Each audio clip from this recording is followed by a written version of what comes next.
Bienvenue à nouveau. Nous recevons aujourd'hui Scott Ritter, officier du renseignement du Corps des Marines des États-Unis, ancien inspecteur des armes de l'ONU et auteur prolifique. Merci de revenir dans l'émission. Vous travaillez professionnellement sur le contrôle des armements et le désarmement depuis les années 80. Et contrairement à notre classe politique, je pense que vous conservez une saine crainte des armes nucléaires et de la guerre nucléaire. J'ai entendu des rumeurs selon lesquelles des discussions auraient lieu actuellement à Washington sur la possibilité d'utiliser des armes nucléaires tactiques contre l'Iran.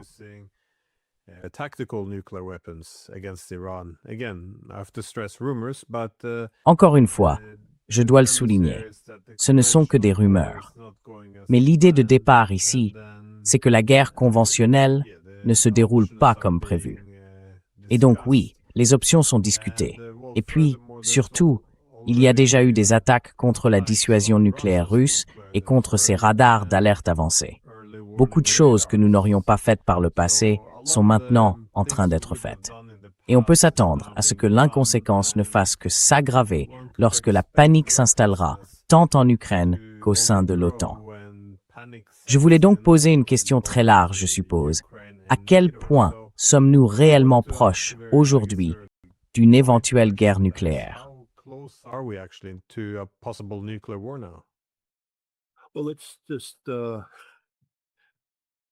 Eh bien, abordons les choses ainsi. Il n'existe plus aucun traité de contrôle des armements entre les États-Unis et la Russie. Il n'y a plus du tout de traité de contrôle des armements. Le contrôle des armements est mort, ce qui veut dire qu'il n'y a pas de pause, pas de porte de sortie. Vous savez, l'un des aspects essentiels du contrôle des armements, c'était que les nations se parlaient. Il y avait donc un certain nombre de mesures destinées à instaurer la confiance. Et il n'y avait pas d'inconnus, surtout sur le plan stratégique. Nous savions ce que l'autre camp possédait. Ils savaient ce que nous avions. Nous comprenions notre doctrine, nos doctrines respectives. Et nous avions des gens formés à ces questions, qui comprenaient le danger des armes nucléaires et d'une guerre nucléaire.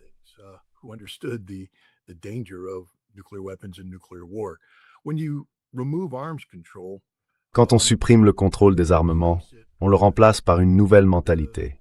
Elle ne parle plus de contenir la puissance nucléaire, ni de l'éliminer, de la réduire ou de la contrôler. Elle se concentre uniquement sur la manière dont nous pouvons utiliser la puissance nucléaire, puisque nous possédons ces armes. Il n'y a aucun contrepoids à cela. On observe donc une tendance chez les décideurs politiques lorsqu'ils font, par exemple, un examen de la posture nucléaire. Ils ne sont plus contraints par le contrôle des armements. Par le passé, par exemple, les États-Unis devaient composer avec le fait que nous étions limités à 1550 armes nucléaires stratégiques déployées. C'est ça.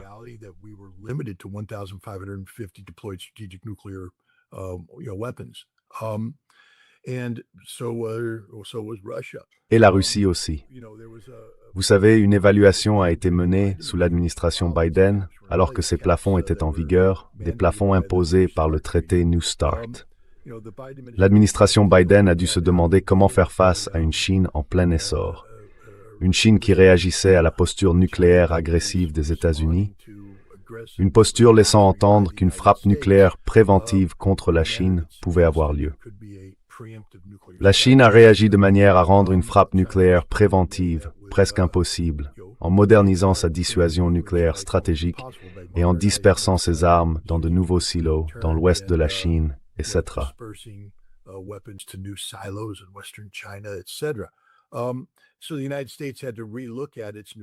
Les États-Unis ont donc dû revoir leur posture nucléaire et chercher comment maximiser le potentiel destructeur d'un nombre limité d'ogives nucléaires.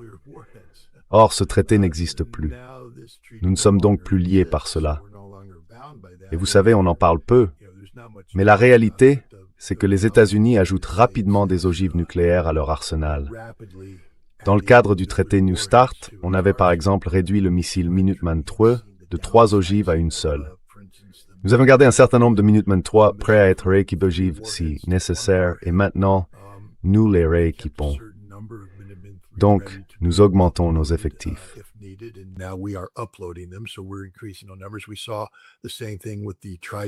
On a vu la même chose avec le missile Trident, à bord des sous-marins de la classe Ohio.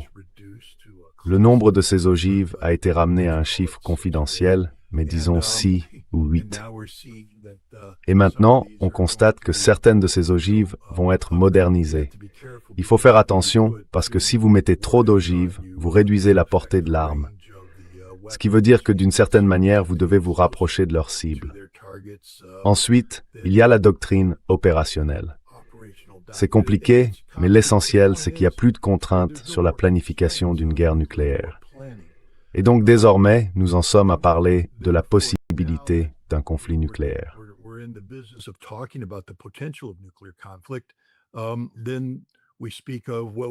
Ensuite, on se demande, quelles armes voudrions-nous utiliser ou pouvons-nous utiliser? Nous savons que les États-Unis avaient auparavant développé ce qu'on appelle des armes nucléaires utilisables. C'est un terme insensé, mais il s'agit d'armes nucléaires à faible puissance. Nous avons la bombe B-61, c'est une bombe à gravité. Elles sont déployées en Europe dans le cadre de la dissuasion stratégique de l'OTAN, mais elles font aussi partie de la dissuasion stratégique américaine. Et nous savons que certaines sont en cours de modification en ce moment même, afin de leur donner une plus grande capacité de pénétration. Nous avons la Dogolo 76-2, une arme nucléaire à faible puissance installée sur le missile Trident, ce qui là encore nous donne une capacité de riposte nucléaire utilisable.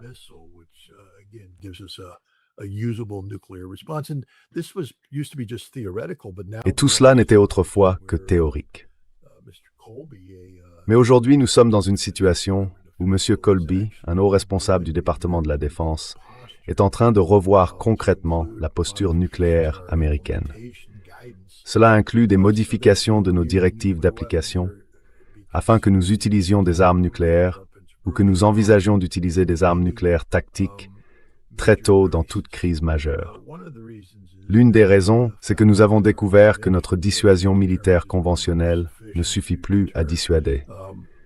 Nous ne pouvons pas vaincre l'Iran et nous ne pouvons certainement pas vaincre la Russie ni la Chine avec nos capacités conventionnelles. La pression est donc désormais d'employer très tôt, si l'on peut dire, des armes nucléaires tactiques. Alors, pour ramener cela à des scénarios précis, qu'est-ce que cela signifie? Cela signifie que, par exemple, en Iran, laissez-moi vous donner une autre réalité qui existe.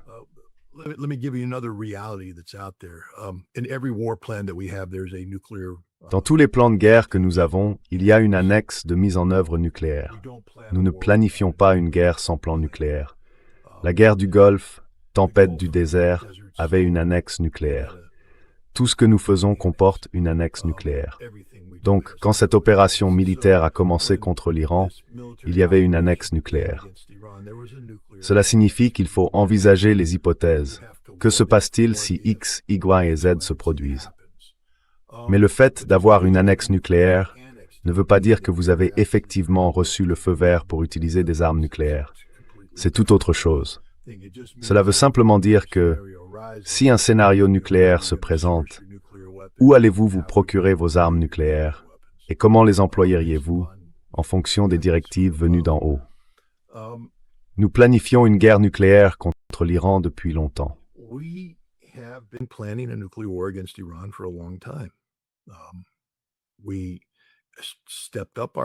Nous avons renforcé nos plans lorsque l'Iran a décidé de devenir un État au seuil du nucléaire. Nous pouvons revenir aux débats qui ont eu lieu avant le conflit actuel.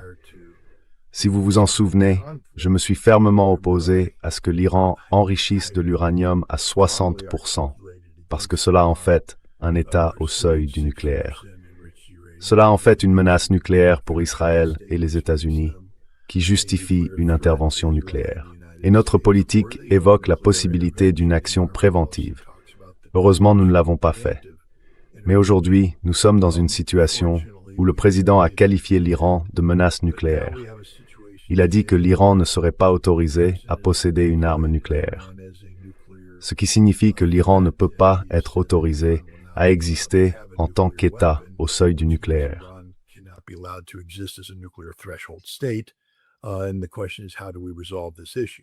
Et la question est la suivante. Comment résoudre ce problème? La crainte, aujourd'hui, c'est que l'Iran ait déplacé son uranium enrichi à 60% dans une installation souterraine profonde, imperméable à toute intervention militaire conventionnelle. Pickaxe Mountain, je crois que c'est le nom de la cible. Donc, vous savez, une planification active est en cours, en ce moment même, pour déterminer comment détruire la capacité de l'Iran à atteindre le seuil nucléaire. Les armes conventionnelles n'y suffiront pas, et si la décision est prise de détruire le potentiel nucléaire iranien, des armes nucléaires seraient utilisées. Voilà où nous en sommes aujourd'hui. Heureusement, les renseignements. Enfin, il suffit de voir à quel point les renseignements sont insuffisants.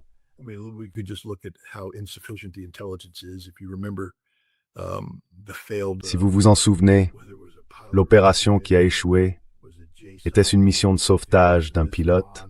Ou bien le GSOC menait-il autre chose à Ispahan? On ne le sait toujours pas. Moi, je penche plutôt pour l'idée que le GSOC faisait autre chose à Ispahan. Mais Ispahan avait été désigné comme l'endroit où l'Iran avait placé son uranium enrichi à 60%, précisément dans une série de tunnels à Ispahan, qui ont ensuite été scellés. Car toute l'idée de l'intervention du GSOC, c'était d'envoyer, vous savez, les D-Boys et les SEAL là-haut. Et rappelez-vous, le président Trump s'était vanté qu'il disposait d'un équipement spécial pour descendre. Or, vous n'avez pas besoin de ça pour sauver un pilote. C'est fait pour entrer dans le tunnel, par différents mécanismes qui ont été identifiés.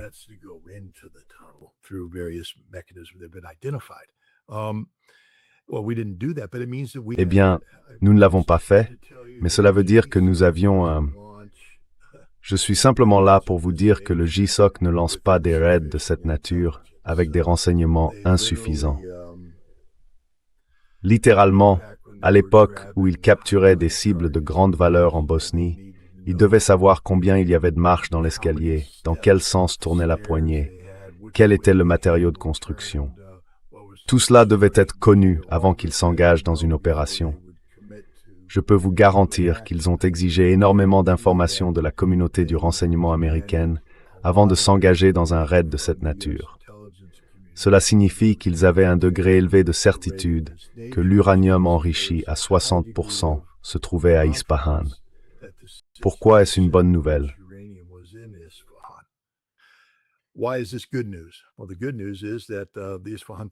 Eh bien, la bonne nouvelle, c'est que les tunnels d'Ispahan n'ont pas été rouverts. Donc, quiconque essaie de dire « Oh, c'est maintenant le mont Pickaxe qui est le site », aura du mal à expliquer comment l'uranium enrichi est passé d'Ispahan au mont Pickaxe. Ce qui signifie que les personnes chargées d'exécuter un ordre de frappe nucléaire sont tenus par la loi d'examiner si cet ordre est conforme au droit international humanitaire. Et à l'heure actuelle, je pense qu'on peut dire sans risque que cet ordre serait rejeté, sauf si de nouvelles informations apparaissent et que l'Iran dit « nous l'avons, nous sommes sur le point de le faire », et ainsi de suite. Mais en ce moment même, une planification est en cours pour utiliser des armes nucléaires contre l'Iran.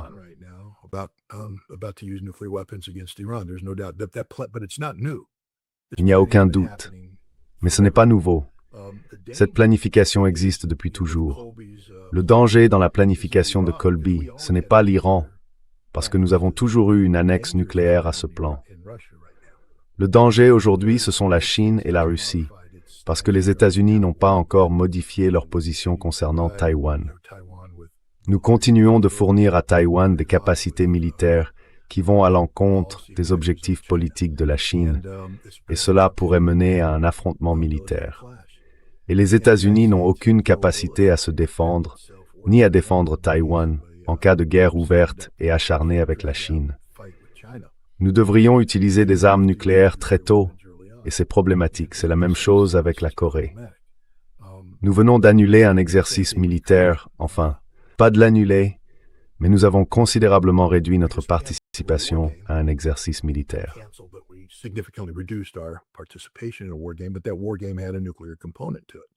Mais cet exercice de guerre comportait une dimension nucléaire. C'est tout simplement la réalité d'un conflit avec une Corée du Nord dotée de l'arme nucléaire. Mais, vous savez, aujourd'hui, quand on parle de la Corée du Nord, je pense que le plan serait modifié. Il faudrait le modifier pour recourir au nucléaire dès le départ, parce que nous n'avons aucune capacité conventionnelle pour soutenir une résistance.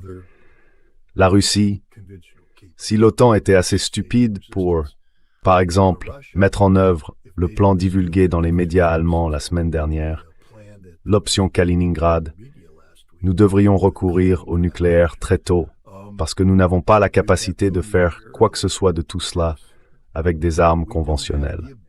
Nous n'avons aucune capacité conventionnelle en Europe, en Asie et face à l'Iran.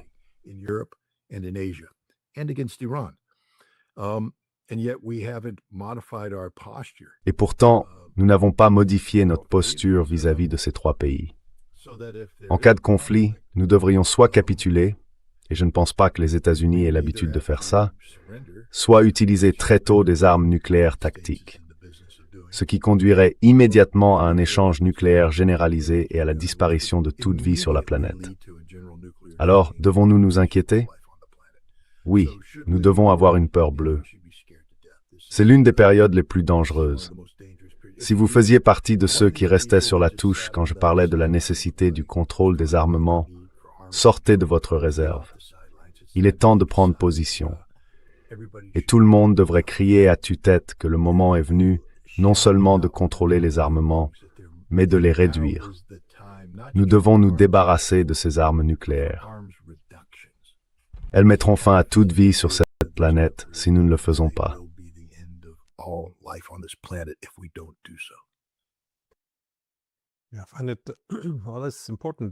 Je trouve important que ça ne commence pas toujours avec Trump. On pointe toujours Trump du doigt, mais comme vous l'avez dit, les évolutions dans ces documents nucléaires, une grande partie de cela a aussi commencé sous Obama, si l'on remonte aux années 2000. Et puis, quand Trump affirme aujourd'hui qu'il ne peut pas accepter que l'Iran ait des armes nucléaires, ou que si l'Iran en avait, il les aurait déjà utilisées. Enfin, c'est comme s'il construisait un argumentaire en faveur de l'usage des armes nucléaires. Toute cette discussion que vous avez évoquée sur le fait de rendre les armes nucléaires plus utilisables, là encore, elle précède Trump de nombreuses années.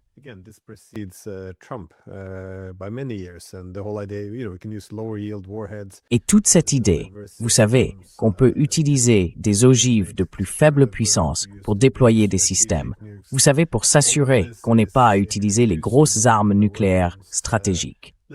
Tout cela introduit les armes nucléaires, la guerre nucléaire limitée, comme une option. Le problème, bien sûr, c'est que dès qu'elles explosent, on ne peut plus contrôler l'échelle de l'escalade. Mais concernant la Russie, vous avez mentionné Kaliningrad, et c'est important. Je pense aussi que c'est la voie la plus probable vers une guerre nucléaire, si l'OTAN faisait quelque chose de stupide à l'égard de Kaliningrad. Car les Russes auraient... Enfin, je suppose que l'option nucléaire serait peut-être la meilleure parmi les mauvaises options.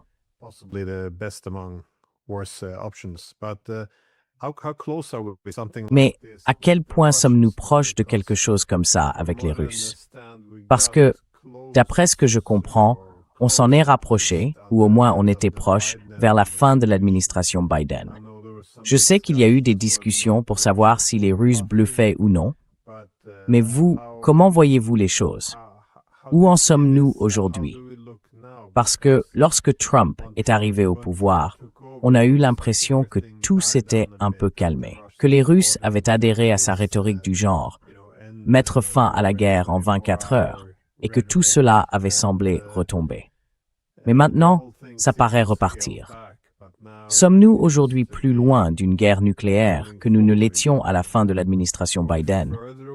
Ou bien était-ce du bluff? Comment voyez-vous cela?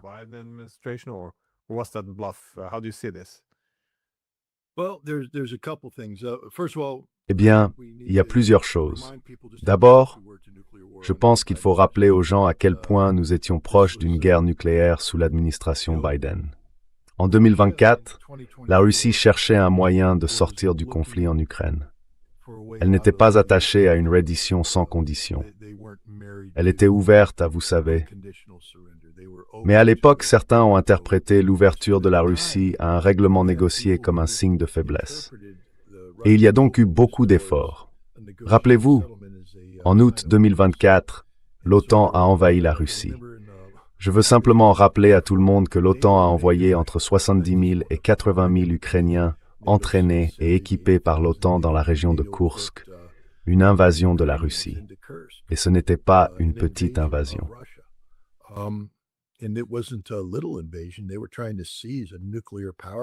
Ils tentaient de s'emparer d'une centrale nucléaire comme moyen de pression pour créer un levier en vue d'un échange avec la centrale nucléaire de Zaporizhia. C'était une opération d'envergure planifiée par l'OTAN, ce qui signifie que tout le monde l'avait approuvé.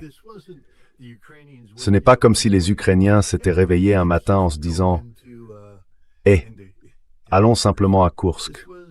C'était le président des États-Unis, le premier ministre britannique, et vous savez, le président français, qui disaient tous que c'était une bonne idée d'envahir la Russie.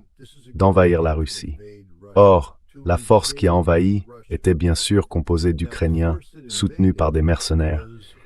Mais il s'agissait de personnes sélectionnées avec soin, entraînées et équipées de matériel spécial de l'OTAN. Beaucoup de gens ne se rendent pas compte que l'OTAN a revu sa doctrine après l'échec de la contre-offensive estivale de 2023.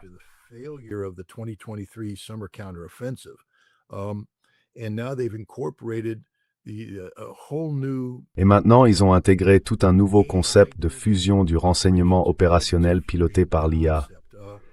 Les unités tactiques ukrainiennes ont reçu des appareils de type iPad.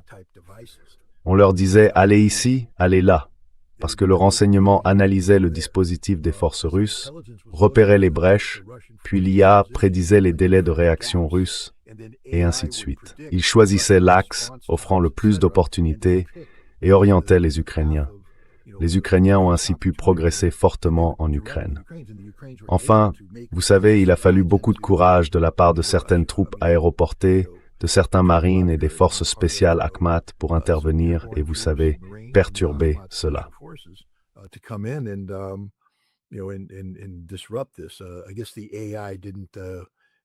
Je suppose que l'IA n'a pas marché. Elle n'avait pas pris en compte la méthode de guerre d'Abti Alaoudinov, parce que vous savez, Akhmat est arrivé et les a arrêtés net, puis les marines sont arrivés et les ont arrêtés net, puis les parachutistes sont arrivés et les ont tués. Et ensuite, tous les autres sont arrivés et les ont progressivement repoussés. Mais c'était une intervention de l'OTAN. Pourquoi est-ce important? Parce qu'en septembre 2024, Keir Starmer s'est envolé pour Washington, D.C. avec sa grande mallette rouge officielle britannique. Et il apportait des documents à Joe Biden. Une réunion était prévue le 13 septembre, au cours de laquelle Keir Starmer allait obtenir de Biden qu'il donne son feu vert pour permettre aux Ukrainiens d'utiliser le missile Storm Shadow afin de frapper en profondeur dans la profondeur stratégique russe. Pas seulement, vous savez, frapper des cibles russes dans le Donbass, en Novorossiya ou en Crimée, mais aller frapper profondément à l'intérieur de la Russie.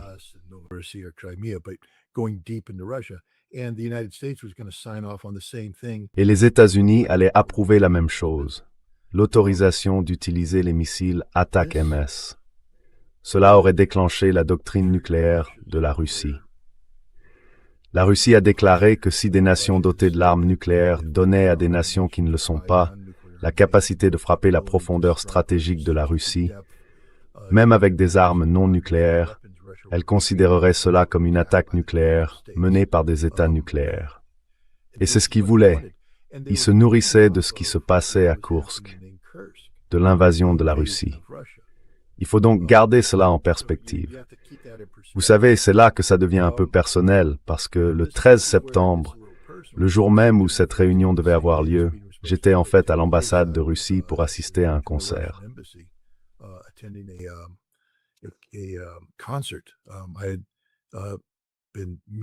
Depuis décembre 2022, je rencontrais Anatoly Antonov, l'ambassadeur de Russie, pour parler de la russophobie et de la manière dont nous pouvions immuniser le peuple américain contre la russophobie. L'une des choses dont nous avons parlé, c'était d'événements culturels qui permettraient de faire découvrir la culture russe au public américain. C'était très important pour Anatoly Antonov. Il avait travaillé très dur pour organiser ces concerts, contre toute attente, parce que personne à Washington ne voulait que cela se fasse. Mais il avait ce concert autour de Rimsky-Korsakov. On allait y jouer de la musique de Rimsky-Korsakov. Et j'y étais invité.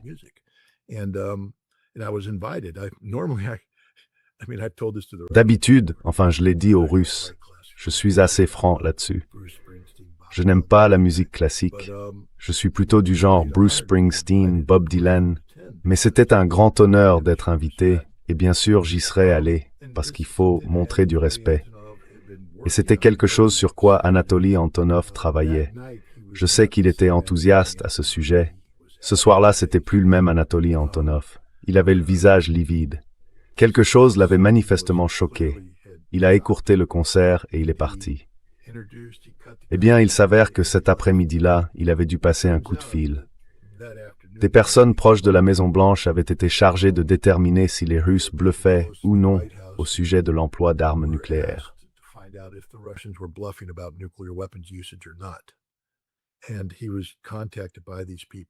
Et il a été contacté par ces gens-là.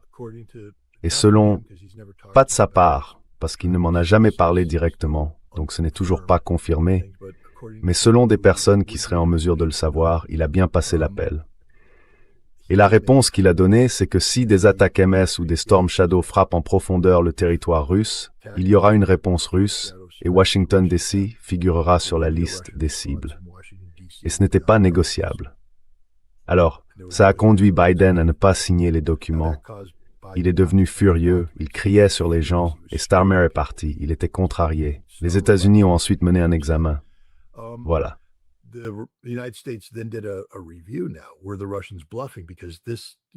Les Russes bluffaient-ils? Parce que vous savez, aucun président n'aime se faire intimider par une menace russe. Donc la question qui s'est posée, c'est, les Russes bluffaient-ils? C'était très important. En novembre 2024, le contre-amiral Thomas Buchanan, je crois que c'est son nom, qui est le J5, le directeur de la planification du commandement stratégique. C'est lui qui élabore les plans de guerre. Il s'exprimait au CSI, je crois, un groupe de réflexion à Washington, D.C. Et pendant la séance de questions-réponses, on lui a demandé « Les Russes bluffent-ils? Qu'est-ce que cela signifie? Les États-Unis sont-ils prêts à un conflit nucléaire ?» Et sa réponse était en gros la suivante.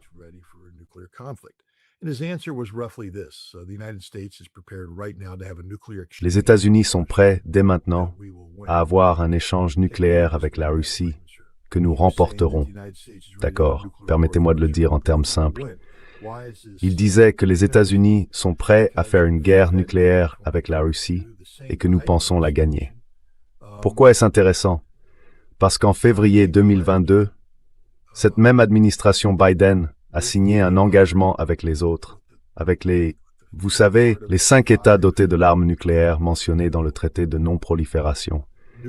Et cet engagement disait en substance qu'une guerre nucléaire ne peut jamais être gagnée.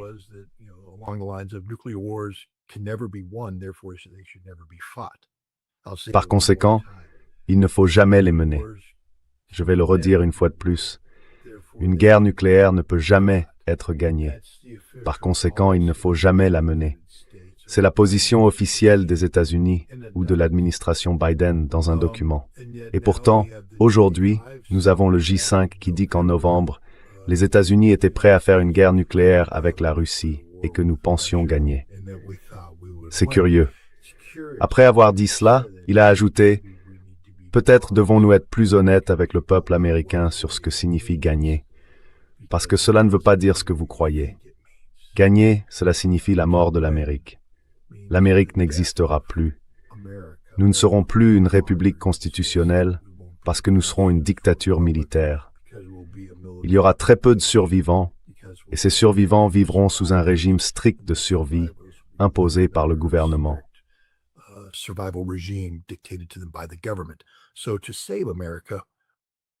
Donc, pour sauver l'Amérique en utilisant des armes nucléaires, nous tuerions l'Amérique. Mais il a dit que peut-être, si le peuple américain comprenait cela, les gens ne seraient pas aussi enthousiastes à l'idée d'une guerre nucléaire. Mais il a dit que nous le ferions. Après ça, je suis allé au Congrès. J'ai rencontré des membres très haut placés du Congrès, des deux partis. Je leur ai demandé si la CIA pensait que la Russie bluffait au sujet des armes nucléaires.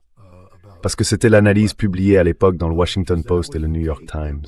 Et la réponse donnée par un démocrate très haut placé et reprise par un républicain très haut placé était non. La CIA ne pensait pas que la Russie bluffait. La CIA pensait que la Russie utiliserait des armes nucléaires. Mais ils ont dit, mais ce n'est pas ça le plus effrayant.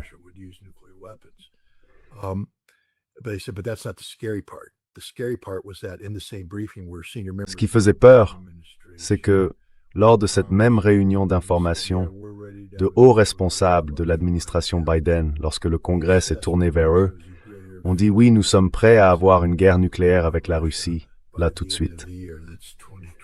L'évaluation était qu'il y avait plus de 50% de chances d'avoir une guerre nucléaire avec la Russie avant la fin de l'année. C'était en 2024. Donc selon les États-Unis, la Russie était prête à intervenir avec des armes nucléaires en raison de l'escalade autour de l'Ukraine, de la décision de frapper la profondeur stratégique de la Russie, de l'invasion de la Russie. Les gens ont tendance à l'avoir oublié aujourd'hui. L'OTAN a envahi la Russie, n'est-ce pas, avec 70 000 à 80 000 soldats, qui sont tous morts aujourd'hui. La Russie a contre-attaqué et les a repoussés, les a tous tués.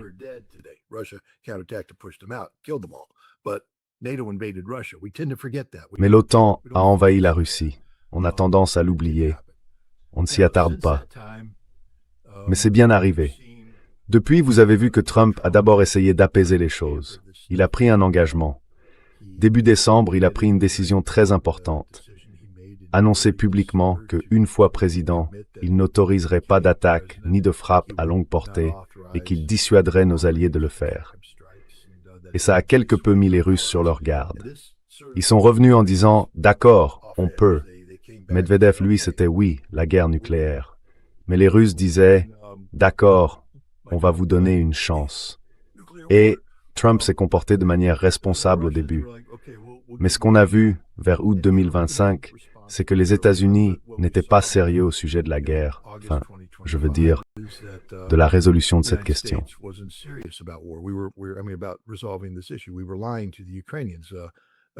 Nous avons menti aux Ukrainiens à ce sujet. Les Russes sont venus à la table des négociations en Alaska et ont mis sur la table un compromis qui leur avait été recommandé par les États-Unis. Et les États-Unis n'ont pas agi. Non seulement ils n'ont pas agi, mais ils cherchaient secrètement à étendre le conflit. En décembre 2025, alors que le président Trump était au téléphone avec le président Poutine et discutait avec lui de la manière de désamorcer davantage la situation, il l'a maintenu au téléphone pendant que 98 drones ukrainiens, guidés par des renseignements de la CIA, se dirigeaient vers la résidence de Poutine à Valdai.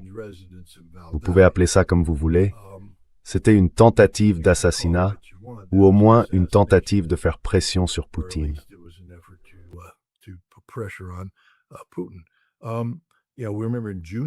Vous savez, on se souvient qu'en juin 2025, la CIA et le MI6 ont travaillé avec les services de renseignement ukrainiens pour mener l'opération Toile d'araignée. Des drones ont été lancés depuis des camions contre des bombardiers stratégiques russes. Là encore, une de ces lignes rouges a été franchie. Donc, clairement, l'administration Trump mentait lorsqu'elle disait qu'elle n'allait pas menacer les Russes. On voit que Toile d'araignée était une attaque directe contre la force russe de bombardiers nucléaires stratégiques. Et Trump essayait de tuer Poutine ou de l'intimider par des frappes de drones. On voit des choses de cette nature.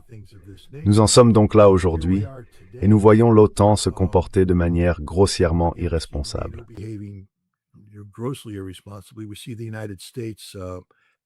Nous voyons les États-Unis encourager activement une extension de la guerre des drones contre la Russie dans le but de briser l'économie russe. Et les Russes ont fini par le dénoncer. Vladimir Poutine a fini par le dire ouvertement.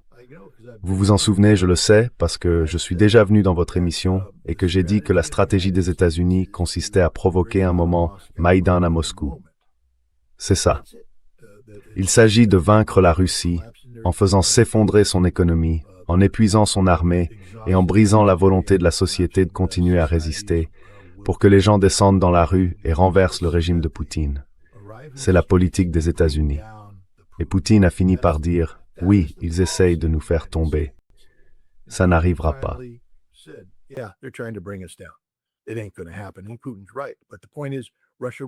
Et Poutine a raison. Mais le fait est que la Russie le reconnaît.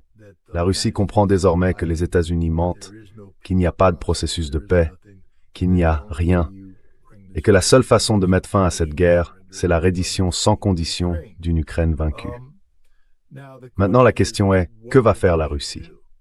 En Russie, on reconnaît de plus en plus cette réalité parce qu'il y a désormais un intéressant renversement du débat. Rappelez-vous, aux États-Unis, le débat était de savoir si la Russie bluffait au sujet de ses armes nucléaires. Eh bien maintenant, le débat en Russie est « Est-ce que l'OTAN peut faire quoi que ce soit ?» Et la réponse est non. La réponse, c'est que l'OTAN peut faire. Fyodor Lukyanov, directeur de recherche principal du Club Valdai, a récemment publié une série d'articles et participé à plusieurs discussions.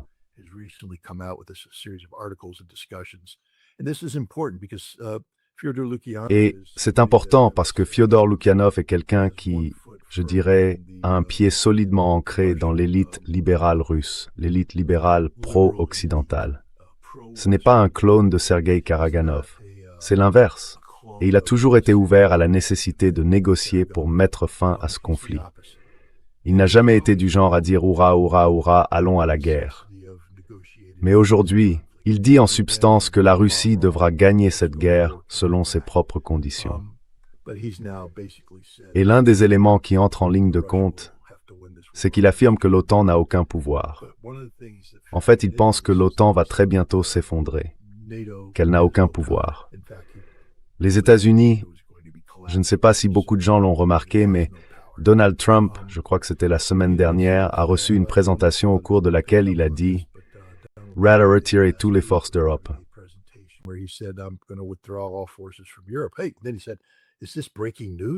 Eh bien, il a dit « C'est une information de dernière minute, je viens d'annoncer quelque chose ». Bon, on sait tous plus ou moins que c'est la direction que vous prenez parce qu'il se sent trahi par l'OTAN. Donc, du point de vue russe, tout ce qui se passe, que beaucoup présentent comme une escalade de l'Occident contre la Russie voit clair dans ce jeu.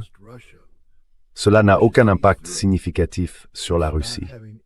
La Russie, au contraire, a renversé la situation. Il n'y a pas un seul aspect de ce conflit que la Russie ne domine pas, et toutes les trajectoires mènent à une victoire russe. Donc, aujourd'hui, quand il s'agit de l'Europe et de la Russie, je pense qu'en réalité, nous n'avons rien à craindre quant à l'emploi d'armes nucléaires par la Russie.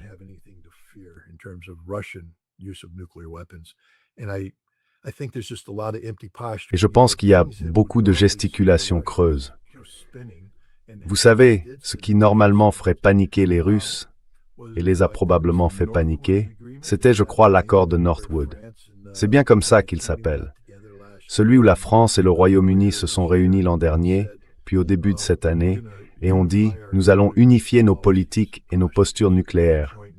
Nous avons maintenant un plan d'accord nucléaire commun. » Eh bien, le 18 avril de l'année prochaine, il y a une élection en France. Et je ne pense pas que les proches de Macron, lui-même n'est pas candidat, vont gagner. Marine Le Pen, qui est actuellement en tête, semble devoir l'emporter. C'est la fin de l'accord de Northwood.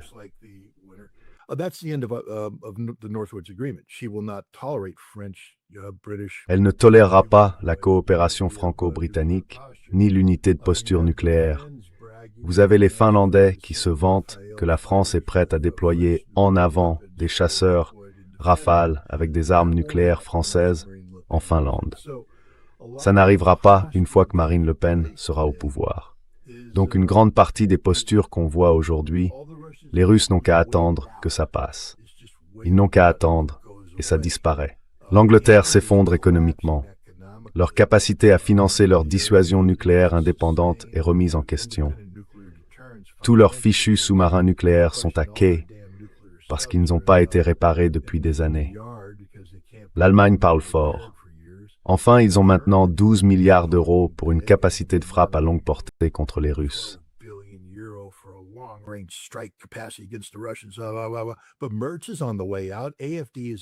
Mais Merz est sur le départ. L'AfD ne va pas adhérer à tout ça si elle est élue. Du point de vue russe, il suffit donc d'attendre que l'Europe passe et l'Europe disparaît. Le plus gros problème pour la Russie, c'est Trump. Trump est émotionnellement instable. C'est la position officielle du Kremlin. Et ils doivent simplement, vous savez, le traiter comme l'enfant qu'il est. Si vous ne voulez pas que le bébé hurle dans un avion, peut-être faut-il lui donner une sucette de temps en temps, le distraire avec une couverture ou faire quelque chose. Ils traitent Trump comme un enfant en ce moment. Un enfant dangereux, mais un enfant quand même. Mais je ne crois pas qu'il y ait un risque de guerre nucléaire en Europe. En revanche, il y a un risque énorme de guerre nucléaire dans le Pacifique.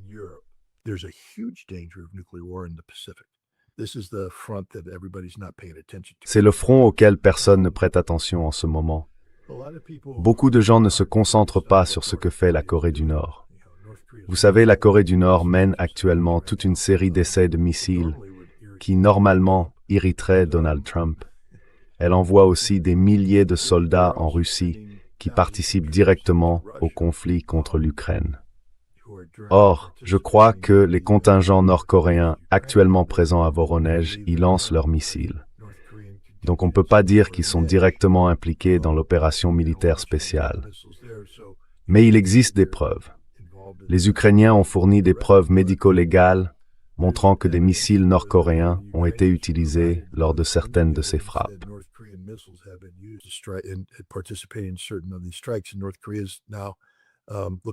Et la Corée du Nord semble maintenant moderniser sa force de missiles, pas seulement jusqu'à l'équivalent de l'Iskander-M. Elle passe à plus lourd. Des missiles nord-coréens plus lourds arrivent avec des ogives bien plus importantes, de 2500 livres. Lorsqu'ils frapperont, ce sera dévastateur. En plus, ils acquièrent une expérience pratique. Pour reprendre les mots d'un porte-parole militaire occidental américain, la Corée du Nord acquiert une expérience directe de la guerre de type européen qu'elle ramène en Corée pour moderniser son armée. Et c'est un problème pour les États-Unis. Alors les gens disent, attendez une minute, Trump n'a-t-il pas dit des choses gentilles sur Kim Jong-un? Eh bien, laissez-moi vous présenter Donald Trump un instant. Il est émotionnellement instable.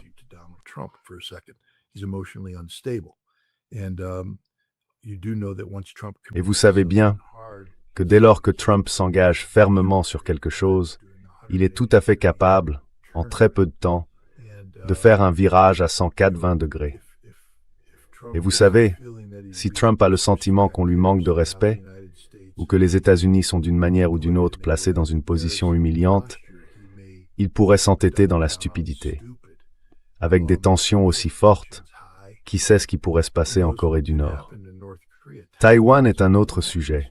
Trump est-il prêt à lâcher Taïwan, ou allons-nous continuer ces programmes militaires secrets qui existaient déjà avant Trump? Nous les développons. Que se passe-t-il si nous nous retrouvons vraiment dans un échange de tirs? Que se passe-t-il si le Japon décide de couler un patrouilleur des gardes-côtes chinois?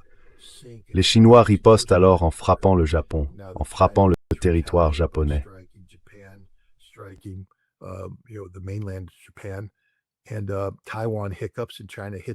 Et si Taïwan vacille et que la Chine frappe Taïwan, que font les États-Unis à ce moment-là? Et là, on revient à la réévaluation de Colby. Cela veut dire qu'on utilise très tôt des armes nucléaires tactiques. C'est ça c'est le front chinois, le front asiatique qui m'inquiète le plus. En Ukraine, la Russie est en train de gagner haut la main. La Russie a mûri. On n'est plus en 2024. Les Ukrainiens ne sont pas à Koursk. Ils ne menacent pas la profondeur stratégique avec une Russie qui doute d'elle-même. La Russie reconnaît désormais le vide de la menace de l'OTAN, un vide total. L'OTAN n'a aucune capacité. Et ils gagnent en Ukraine, donc ils n'ont pas à s'inquiéter de cet aspect-là. Et les États-Unis se retirent. Et tant qu'on gère correctement les Américains, ce retrait sera total. Mais c'est l'Asie qui m'inquiète le plus. but Asia is the one that scares me the most. One often forgets about Asia due to the horrors. On oublie souvent l'Asie à cause des horreurs qui se produisent aujourd'hui en Europe et au Moyen-Orient. Mais c'est intéressant ce que vous disiez sur le fait que l'état d'esprit a un peu changé en Russie.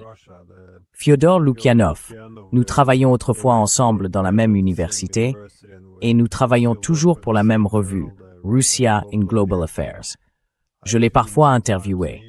Et quand Trump est arrivé au pouvoir, il pensait, vous savez, qu'on pouvait recréer notre relation avec les États-Unis, que c'était une toute nouvelle occasion, qu'un siècle d'hostilité pouvait peut-être prendre fin. Et je n'entends plus du tout ce discours.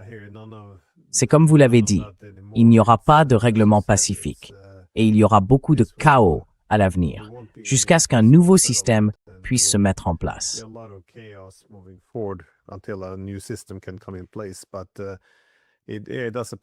Mais il semble désormais que la victoire soit considérée comme la seule issue possible. Vous avez toutefois mentionné que l'une des raisons essentielles, c'est que la Russie est aujourd'hui bien plus confiante. Autrement dit, sa position militaire se renforce. Et bien sûr, il y a l'invasion de Koursk par l'OTAN, l'attaque contre la dissuasion nucléaire russe, contre ses systèmes d'alerte avancés, le tout, évidemment, avec l'aide de l'OTAN. Vous savez, tout cela est perçu comme n'étant pas si lointain.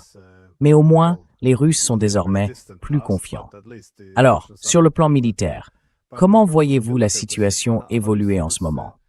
Parce que souvent, les gens regardent la ligne de front bouger un peu, ici ou là.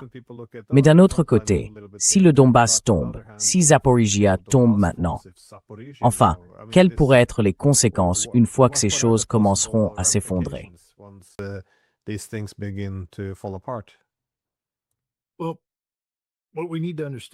Ce qu'il faut comprendre, c'est que la guerre des drones a beaucoup changé. Vous savez, il fut un temps où si l'on imaginait l'effondrement des défenses ukrainiennes, les gens, moi y compris, se mettaient automatiquement à tracer de grandes flèches rouges. Donc la défense ukrainienne s'effondre, et voilà une grosse flèche rouge qui enveloppe Sloviansk et Kramatorsk par l'arrière. Mais ça ne peut plus arriver. Car même si le front s'effondre, l'Ukraine a la capacité de déployer d'un coup 10 000 drones FPV dans une zone. Et si vous essayez d'y entrer avec des forces massées, ils vont vous tuer. Il suffit de demander à la brigade lourde de l'armée américaine qui a affronté récemment, lors d'un exercice, une poignée d'opérateurs ukrainiens de drones. Ils ont tous été tués.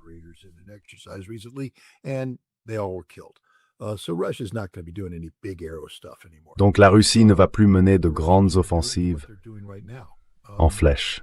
Ce que les Russes vont faire, c'est ce qu'ils font en ce moment.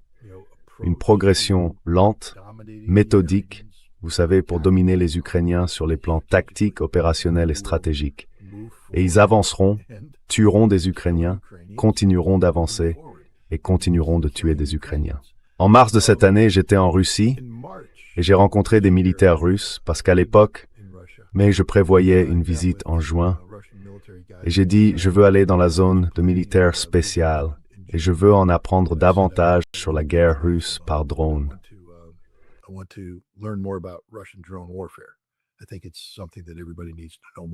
Je pense que c'est quelque chose que tout le monde doit mieux connaître.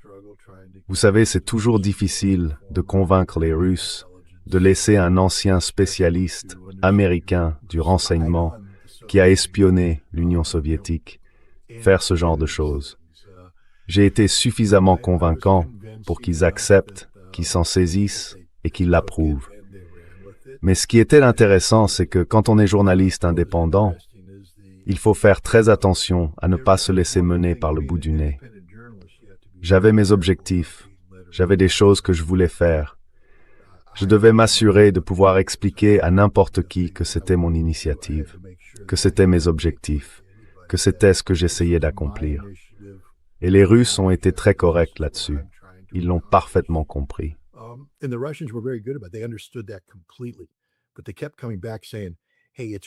Mais ils revenaient sans cesse en disant, écoutez, en ce moment, c'est vraiment, vraiment difficile. Quand on a commencé à vous parler, vous savez, on maîtrisait plus ou moins la situation. Là, on ne la maîtrise plus. C'est vraiment dangereux. Je me souviens des conversations que j'avais en avril. Ils disaient « ça devient difficile, très difficile ». En mai, ils me disaient qu'ils allaient peut-être devoir annuler tout le voyage, qu'on ne pouvait tout simplement pas se déplacer. Il y avait des endroits où je voulais aller, mais où on ne m'autorisait pas à aller. Ils disaient simplement « ce n'est pas parce qu'on s'inquiète de ce que vous allez voir. Vous allez mourir. On ne veut pas que vous mouriez. » Mais, à l'heure actuelle, si vous alliez là où vous vouliez aller, le risque de mourir est très élevé. Ils m'ont laissé y aller, et vous savez, je dois vous dire que, du moment où je suis entré à Lugansk jusqu'au moment où je suis sorti de Zaporozhye, les drones étaient une réalité permanente.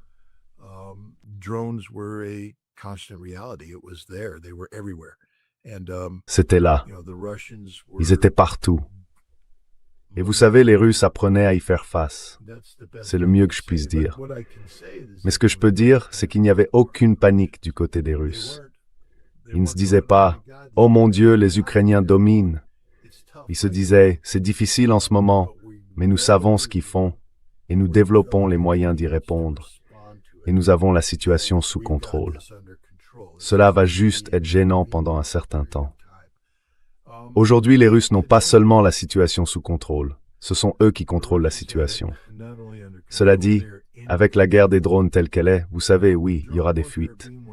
Oui, les drones ukrainiens frappent-ils encore des cibles à Zaporizhia, Kherson et en Crimée?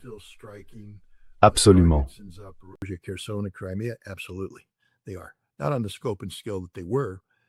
Pas à l'ampleur ni à l'échelle qu'ils avaient auparavant. Mais ce que les gens ne comprennent pas non plus, c'est que les Ukrainiens sont en train de manquer d'opérateurs de drones. Ils meurent tous.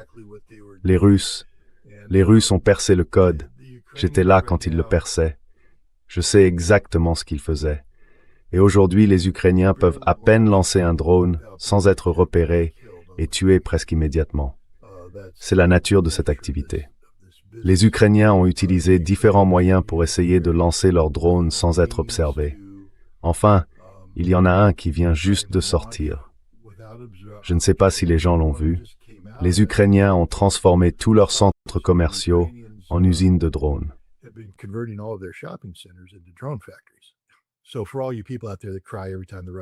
Alors à tous ceux qui pleurent chaque fois que les Russes frappent un centre commercial ukrainien, allez vous faire voir. Ça fait longtemps qu'ils le font.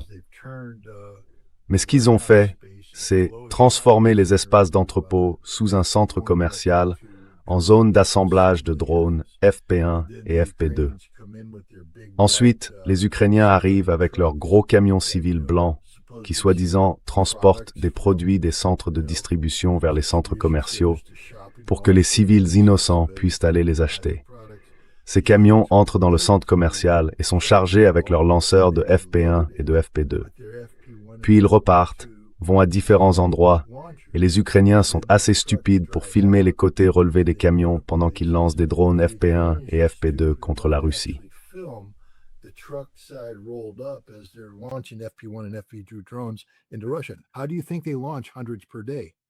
Comment pensez-vous qu'ils en lancent des centaines par jour? Ils les lancent parce qu'ils les mettent dans des camions civils. Ils les emmènent sur place, ils relèvent les ridelles, ils les lancent depuis ces camions civils, puis ils retournent vers les centres commerciaux civils pour charger la prochaine série de drones FP1 et FP2. C'est ce que font les Ukrainiens. Eh bien, les Russes ont frappé une zone de rassemblement ukrainienne avec une ogive à sous-munitions d'Iskander et ils ont détruit un certain nombre de ces camions.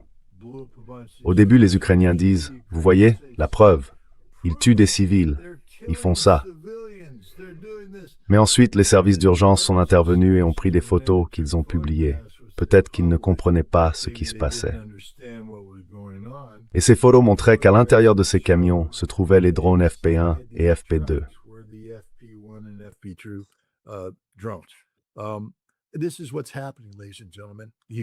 Voilà ce qui se passe, mesdames et messieurs. Les Ukrainiens se font battre à plate couture. Ils ont certaines capacités. C'est un grand pays. Combien? 8000? Je veux dire, le front fait quelle longueur? C'est un front très long. C'est un grand pays. L'idée que la Russie puisse contrôler chaque centimètre carré, non. L'Ukraine lance des drones parviennent à franchir la défense aérienne. Mais comme Poutine l'a dit hier, ils travaillent là-dessus. Ils ont des solutions. Rien de ce que font les Ukrainiens ne prend la Russie par surprise. Je vais le dire clairement. Rien de ce que font les Ukrainiens ne prend la Russie par surprise. La Russie est au courant de tout ce qui se passe. Et elle a une solution à chaque problème.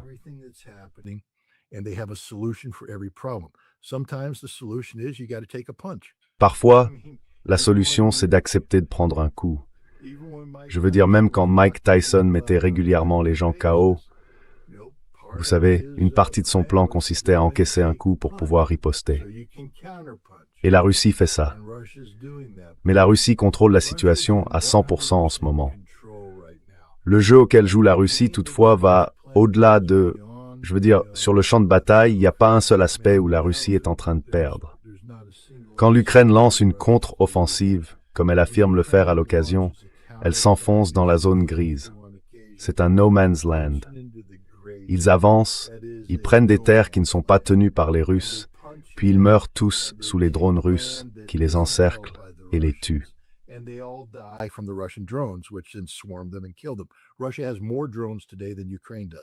La Russie a aujourd'hui plus de drones que l'Ukraine, et elle les utilise de manière bien plus efficace.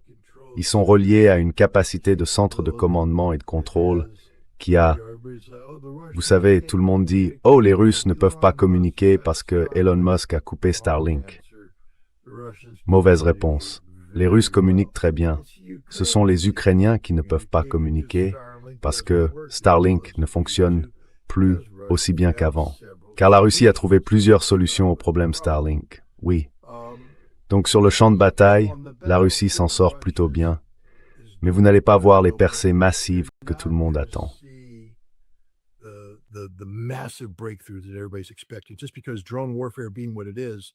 C'est simplement la nature de la guerre des drones. Si les Russes parviennent à saturer une zone près de Sloviansk avec 1500 drones par jour, les Ukrainiens, s'ils estiment que les Russes sont en train de percer, peuvent arriver avec 5000 à 6000 drones. Et là, pendant quelques jours, la Russie va devoir faire face à un essaim de drones. Ensuite, la Russie doit, vous savez, s'adapter, tuer tous les opérateurs de drones ukrainiens, puis poursuivre son avancée lente et méthodique. Et c'est ce qui se passe. Mais Sloviansk et Kramatorsk vont tomber. Elles vont tomber bientôt, parce que les Ukrainiens n'ont tout simplement pas les ressources pour les tenir. Ils ont perdu tous leurs effectifs dans de stupides contre-attaques au sud de Kramatorsk et de Sloviansk.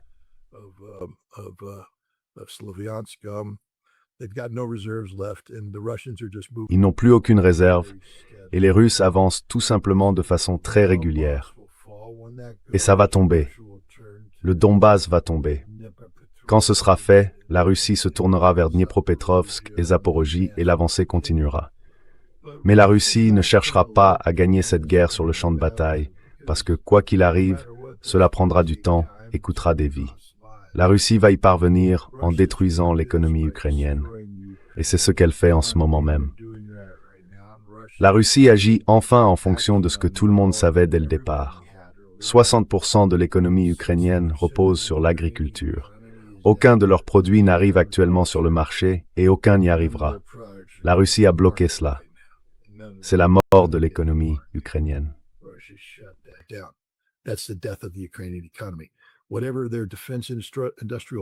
Quelle que soit leur base industrielle de défense, elle n'existe plus aujourd'hui. Elle est détruite chaque nuit par les Russes. Nous la démantelons pièce par pièce, encore et encore. Et la Russie a trouvé la faille parce que les Ukrainiens ont pris une grande partie de leur industrie de défense et l'ont déplacée dans des zones civiles. Je suis simplement là pour dire aux gens que chaque centre commercial est une usine d'armement. Comprenez bien cela. Chaque centre commercial en Ukraine est une usine d'armement. Les Ukrainiens le reconnaissent presque eux-mêmes. Ce sont eux qui admettent que, dans les immeubles d'habitation, des femmes au foyer produisent désormais des pièces de drones. Cela en fait donc des cibles, espèces d'idiots.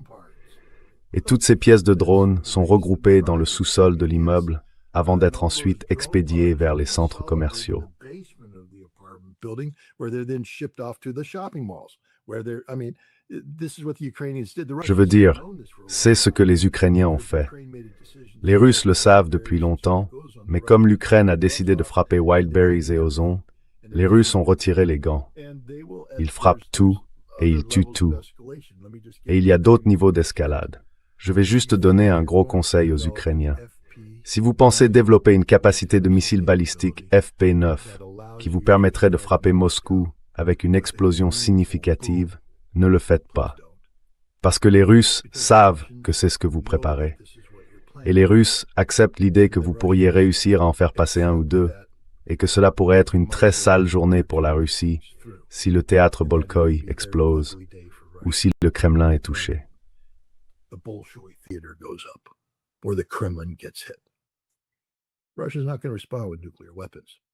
La Russie ne répondra pas avec des armes nucléaires, mais Kiev cessera d'exister. Comprenez bien ce que je dis. Comprenez bien quand je dis que Lviv cessera d'exister. Comprenez bien quand je dis qu'il ne restera plus aucune infrastructure digne de ce nom en Ukraine. Pour l'instant, la Russie permet qu'il reste une vie résiduelle. Mais si l'Ukraine est assez stupide pour suivre les conseils des idiots en Europe, car ce qu'ils essayent de faire, c'est de provoquer la Russie pour qu'elle attaque l'Europe. Qu'est-ce qui peut sauver l'OTAN? Il n'y a qu'une seule chose qui puisse sauver l'OTAN, une attaque russe contre l'OTAN. Une attaque russe contre l'OTAN peut permettre de se recentrer sur certaines choses, de réengager les États-Unis. C'est leur seul espoir.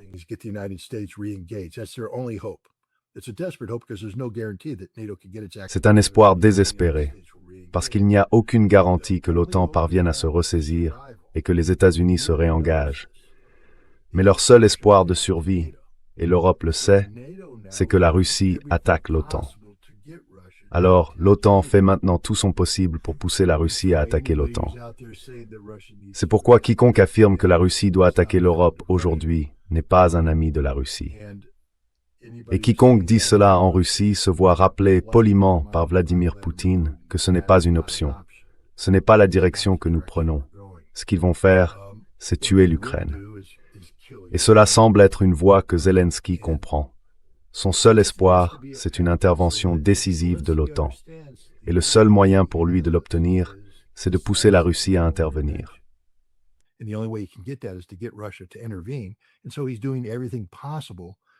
Et donc, il fait tout ce qui est possible pour donner l'impression que l'aide occidentale à l'Ukraine permet à celle-ci de frapper la profondeur stratégique de la Russie. Ils ont beaucoup misé sur le 20 septembre, date des élections législatives.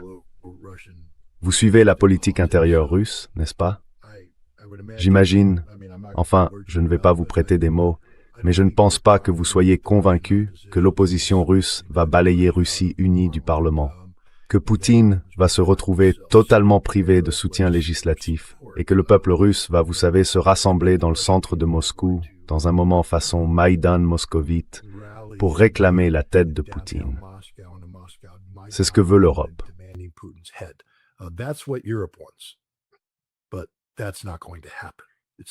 Mais ça n'arrivera pas. On n'en sera même pas prêt. Mais vous savez, c'est dans cette direction qu'ils vont. Donc la Russie est au courant de tout ça. Poutine le sait, Lavrov le sait, Peskov le sait, Fyodor Lukyanov le sait, tout le monde le sait. Et ils savent ce qu'il faut faire. Ils regardent l'Ukraine se suicider. Je veux dire, il y a une dernière chose que les gens doivent comprendre. En ce moment, on parle de chiffres, de questions militaires. Mais ce qui fait avancer une guerre, c'est le soutien de la population. Est-ce que les gens soutiennent les objectifs nationaux? Écoutez, vous avez vécu en Russie. Diriez-vous que l'Église orthodoxe russe joue un rôle important dans la vie russe? Je dirais que oui, c'est le cas.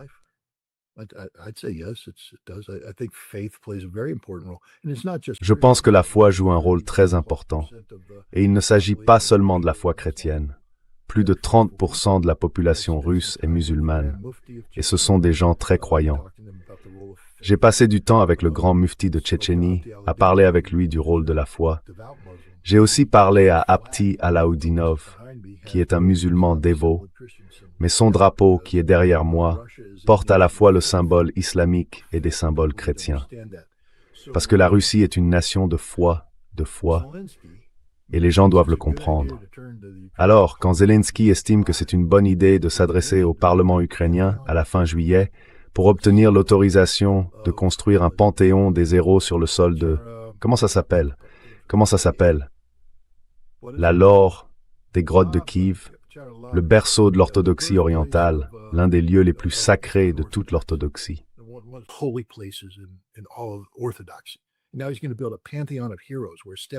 Maintenant, il va construire un panthéon des héros où Stepan Bandera, Shukevich et les autres cerveaux de la criminalité vont être honorés, enterrés et transférés là-bas. Pense-t-il une seule seconde que cela va amener le peuple russe à remettre en question ses dirigeants? Ne comprend-il pas qu'il vient de se suicider, qu'il garantit l'effacement de l'identité nationale ukrainienne tant qu'elle sera définie dans cette zone des pages de l'histoire? Que la Russie ne se reposera jamais tant que Dmitri Medvedev devient une voix de plus en plus écoutée, et en substance, il vient de dire ce que je viens de dire. Les gens doivent y prêter attention. C'est l'avenir de l'Ukraine.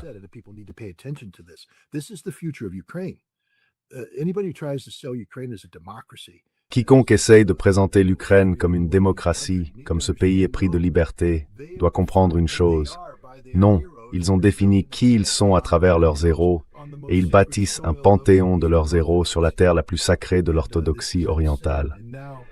Et c'est insensé. Alors comment cela se reflète-t-il? Eh bien, rien de ce que fait Vladimir Poutine n'est accidentel. Vous êtes d'accord? Surtout ses apparitions publiques. Elles sont très soigneusement réfléchies. Ça ne veut pas dire qu'elles sont scénarisées. Je pense qu'il y a beaucoup de... Vous savez, il pense ce qu'il dit. Donc, lorsqu'il se rend au Kremlin, où ils effectuent des fouilles archéologiques, je suppose qu'ils rénovaient l'une des nombreuses églises situées dans l'enceinte du Kremlin, et qu'ils ont, je suppose, trouvé un sarcophage blanc qu'ils ont ouvert, et voilà qu'à l'intérieur se trouvent les restes de Dmitri Donskoy.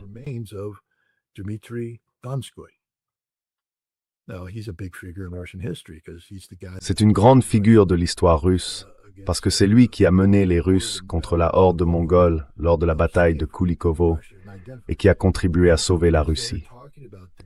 Et Poutine est là, il parle de Dmitri Donskoy, il parle de la nécessité de tenir tête aux ordres venus de l'extérieur. Ce n'est pas fait par hasard. Et il s'adresse au peuple russe qui voit tout un panthéon de héros.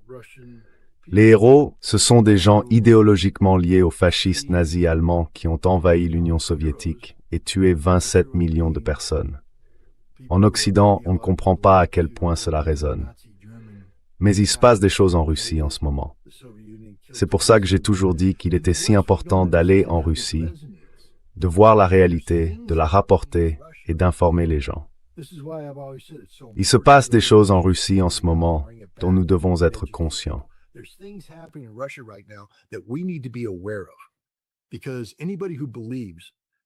Car quiconque croit que Zelensky a une chance de déclencher un Maïdan à Moscou, de faire tomber Poutine et d'en sortir vainqueur, ou que l'Europe peut y parvenir, ne comprend pas la Russie. La Russie n'a ressenti aucune douleur dans cette guerre. Je sais que certains prétendent qu'elle en a ressenti, mais la Russie n'a subi aucune vraie douleur. Poutine a toutefois clairement indiqué que la Russie est prête à endurer autant de souffrances qu'il le faudra pour mener cette victoire à son terme, parce que c'est existentiel. C'est la bataille pour la Russie, et il est prêt à aller jusqu'au bout. Et aller jusqu'au bout ne signifie pas recourir aux armes nucléaires. Cela signifie que la Russie est engagée à 100% pour une victoire totale contre l'Ukraine et l'Occident collectif. Et c'est la réalité. Voilà où nous en sommes aujourd'hui.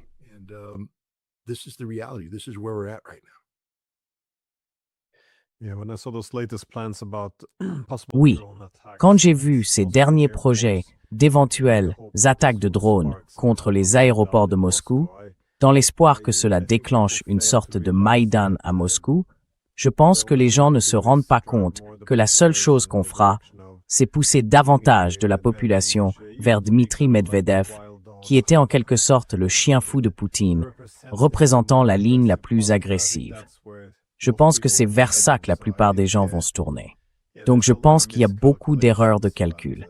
Mais malgré tout, je suis heureux de vous entendre dire que le risque d'une guerre nucléaire entre l'OTAN et la Russie a diminué. Mais cela reste quand même un peu trop proche, à mon goût. Donc je suis d'accord et je ne veux pas. Well, I agree. And I don't want to. I've been accused of fear mongering sometimes. On m'a parfois accusé d'agiter la peur, mais quand il s'agit d'armes nucléaires, il le faut. Enfin les gars, c'est pas une blague. Je viens de voir un film, On the Brink. Oui, je crois que c'est On the Brink.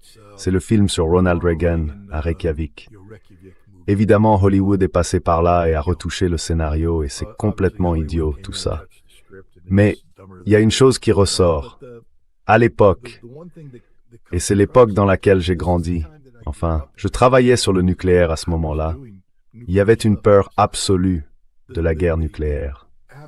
Nous comprenions tous ce que ferait une guerre nucléaire. Et c'est pour ça que, vous savez, il n'y a jamais eu à Washington quelqu'un de plus intransigeant que Ronald Reagan. Il était farouchement anticommuniste.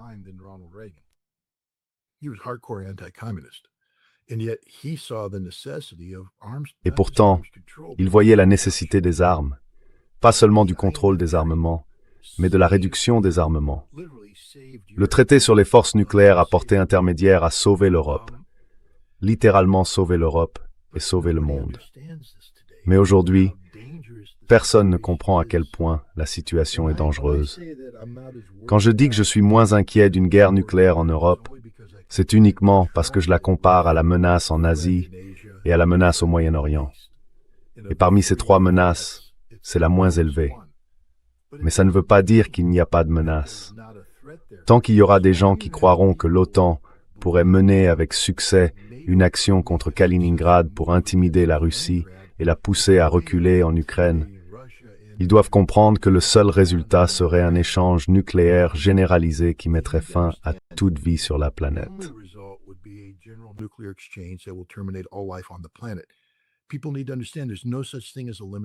Les gens doivent comprendre qu'une guerre nucléaire limitée, ça n'existe pas. Je ne sais pas pourquoi Colby s'est soudainement pris de passion pour les armes nucléaires tactiques. Parce que s'il remonte dans le temps, peut-être qu'il n'est pas assez vieux. J'arrive aujourd'hui à l'âge où tous les types qui mènent ces négociations nucléaires faisaient encore dans leur couche quand je faisais ce que je faisais. Alors, peut-être qu'ils ne perçoivent pas la menace qui existe.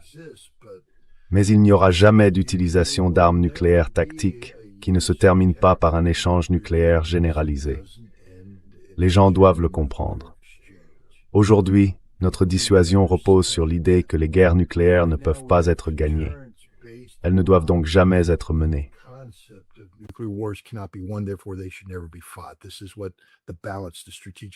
Voilà ce qu'est l'équilibre stratégique. Dès lors qu'un camp décide qu'on peut utiliser des armes nucléaires, il vient de balayer des décennies de, vous savez, mécanismes de contrôle destinés à empêcher la guerre nucléaire. Parce qu'à partir de là, vous dites que les guerres nucléaires peuvent être gagnées. Donc, nous les ferons. Vous comprenez le changement de dynamique. Cela signifie que toute autre partie possédant des armes nucléaires doit s'adapter à cela.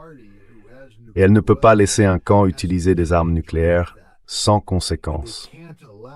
Elle doit rétablir l'équilibre. Ce qui veut dire qu'elle utilisera des armes nucléaires, peut-être pas directement contre la puissance nucléaire. Si par exemple, cette puissance nucléaire, les États-Unis, frappait l'Iran.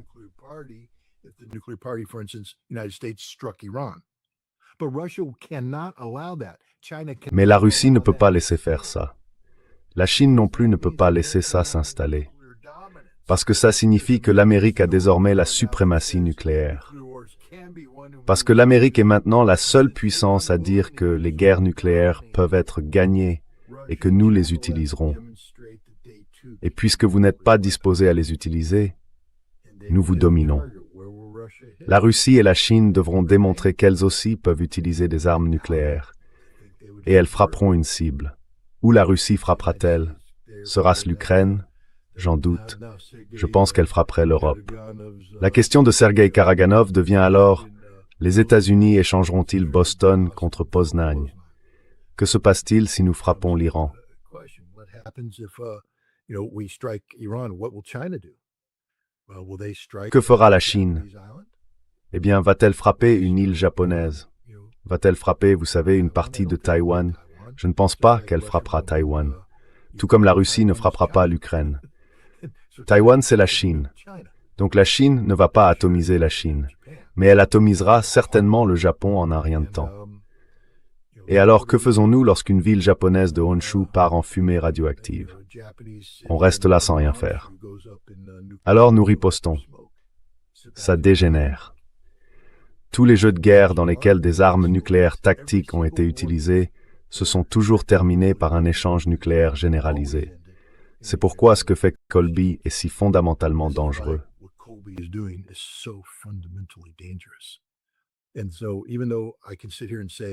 Et donc, même si je peux rester assis ici et dire que je perds moins le sommeil à cause d'un conflit nucléaire en Europe qu'à cause de l'Asie, ça ne veut pas dire que je ne perds pas le sommeil à cause d'un conflit nucléaire en Europe. C'est une menace, c'est un problème. Et tant que l'Europe ne parlera pas de la manière de se débarrasser des armes nucléaires, nous aurons de graves problèmes.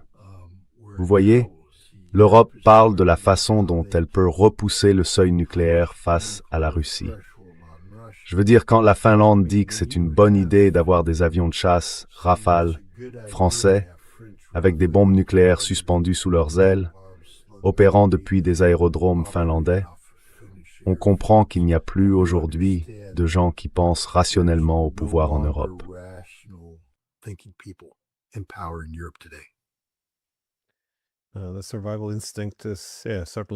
L'instinct de survie n'est certainement plus ce qu'il était. Mais bon, merci beaucoup de nous avoir fait part de votre analyse. Je vous en suis reconnaissant. J'ai simplement le sentiment qu'il devrait y avoir davantage d'inquiétude au sein de l'establishment médiatique politique.